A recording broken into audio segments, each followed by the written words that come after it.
নিতে হবে। শুধুমাত্র ধর্মের নামে আমরা আমাদের ভোটগুলোকে দিয়ে দেব।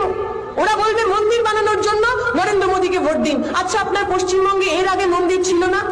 2014-র আগে, 2019-এর আগে পশ্চিমবঙ্গের গ্রামে মন্দির তৈরি হয়নি? আপনার বাড়িতে, আপনার পাড়ায় যে দুর্গাপূজা হয়, সেই দুর্গাপূজা করার জন্য বিজেপির দরকার হতো, সিপিএম এর দরকার হতো, তৃণমূলের দরকার হতো? পাড়ার লোক চাঁদা দিয়ে নিজের পুজো নিজের মতো করতো। এতে তো রাজনীতির কোনো সম্পর্ক নেই। ধর্মের সঙ্গে রাজনীতির কোনো সম্পর্ক নেই। ধর্ম আপনার আস্থার জায়গা, বিশ্বাসের জায়গা, ভালোবাসার জায়গা। এই কদিন আগে শিবরাত্রি গেল, অনেক মায়েরা উপোস করে শিবের মাথায় জল ঢেলেছে। সারাদিন উপোস করে থাকার পর যখন শিবের মাথায় জল ঢালছিলেন, কি চাইছিলেন মা?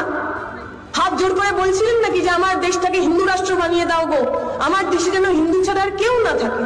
নাকি সে মাথায় জল ঢালতে ঢালতে বলছিলেন আমার ছেলেটা মেয়েটা যেন থাকে দুধে ভাতে, ওদের জন্য একটা ভালো চাকরি হয়?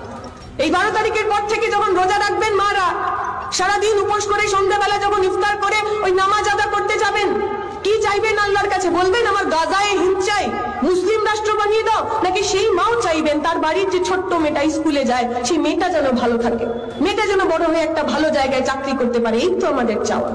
আপনি যে ধর্মেই বিশ্বাস করুন না কেন, আপনি মন্দিরে যান, মসজিদে যান, গির্জায় যান, গুরুদুয়ারাতে যান, আপনার সঙ্গে আপনার ভগবানের যে সম্পর্ক, সেই সম্পর্ক তো ভালোবাসা, সেই সম্পর্কে তো ঘৃণা নেই।